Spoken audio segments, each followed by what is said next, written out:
পর্দা শব্দ আসলে মহিলা আসে, পুরুষ আসে না। আমি বড় অবাক হয়েছি, হতবাক হয়েছি, নির্বাক হয়েছি। আমি চমকে গিয়েছি, পর্দা মানে কিভাবে মহিলা হয়? পর্দার তো কোনো লিঙ্গ নেই, এর উভয় লিঙ্গ। আমি অবাক হয়েছি, পর্দা আসলে বোরখা আসে, পর্দা আসলে হিজাব আসে, পর্দা আসলে পায়জামা পাঞ্জাবি আসে না, পর্দা আসলে দাড়ি আসে না। আমি অবাক হয়েছি, পর্দা আসলে শুধু কাপড়, কাপড় মানুষের চোখে বাসে, চক্ষুকে অবনত করার বিষয় মানুষের চোখে আসে না।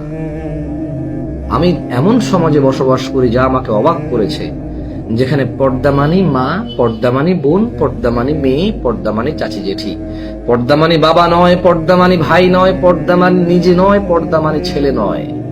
এমন সমাজে বসবাস করি যেখানে পর্দা ফরজ, কিন্তু মহিলার জন্য, পুরুষের জন্য নয়, যা আমাকে অবাক করেছে, আমাকে অবাক হতে হয়েছে।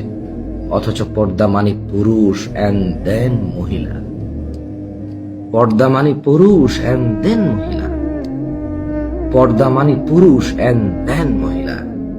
আগে পুরুষ পর্দা করবে, মহিলা পর্দা করবে, মা পর্দা করবে, বোন পর্দা করবে, বাপ করবে না, ভাই করবে না, এমন পর্দা তো ইসলাম বলেনি।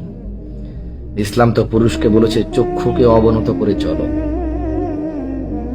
চক্ষুকে অবনত করে চলো। আমি অবাক হই যখন আমি পর্দা মানে শুধু মহিলা শুনি, পুরুষরা বাদ পড়ে যায়। আহ, কি সুন্দর ইসলাম, যেখানে কোটি কোটি পুরুষ ফরজ হওয়া সত্ত্বেও বেঁচে যায়, আর পর্দা মানি একটা স্ত্রীলিঙ্গে পরিণত হয়েছে। আমি বলছিলাম এর ঊর্ধ্বে। আমি যে সমাজে বসবাস করি আমি ঠিক তাদের মতোই। আমি আল্লাহর কাছে আশ্রয় চাই এমন